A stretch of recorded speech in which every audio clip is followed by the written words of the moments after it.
მე ხა ერთ ისტორიას მოგიყვებით, შარშანი იყო მე მგონი თუ არ ვცდები. გუნდ მართლა არ მახსოვს არ მალავ, არც ფეხბურთელის გვარი მახსოვს და არც გუნდის, თამაშობთ. რა წავაგეთ მოვიგეთ ეგეც არ მახსოვს, მაგრამ ისეთი რაღაც მოხდა, რომ ახალგაზრდა ბიჭი ამ პერსონალურად თუ გათამაშებს, ხო იცი, ადრე რო იყო პერსონალურად და ამეკიდა ახლა ჯანიანია რა და ეხლა ჩემი ის რა არის, რომ ხო ცოტა უფლი გამოვიდი, ეხლა ისო გოლი კაი პასი გავაკეთო, რაღაცა სიამოვნება ხო უნდა გამყვეს მერე სამ. ის მაქსიმალურად მოგეწევა. დედას გეფიცები, რამ იქნა იცი ამ ბიჭმა, აი კარტა რომ მოვდიოდი, აქ იყო, იქით მივდიოდი, აი დამყვებოდა და ბოლოს და თანაც უხეშად არა ეხლა რა უხეშობა უნდა გამიკვირდეს ეხლა, მაგრამ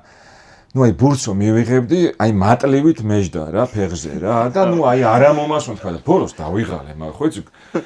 გული დამეღალა რა და მეთქი, ბიჭო, წადი რა ითამაშე მე რა და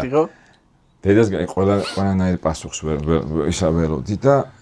ის რა ქვია მაპატან ხელი მომკიდა ეს მაპატიო რა ხიზანო თუ მოგარტყიო რა არა მე ვთქვი რა მომარტყი მეთქი და ხო და რაღაცა წამი პაუზა და უცებ მეუბნება რა 3 დღეო პასტაზე და წყალზე ვარო და ვერ მივხვდი რა და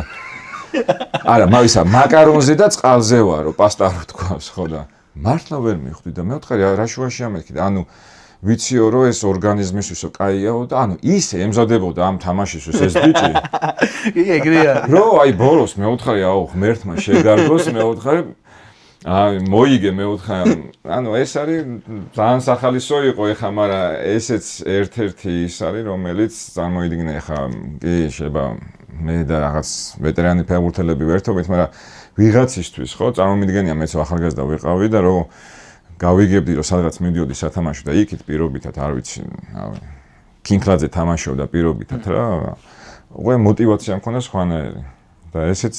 ძალიან სასიამოვნოა იმიტომ რომ ახალგაზრდები ძალიან კარგად არიან ჩართულები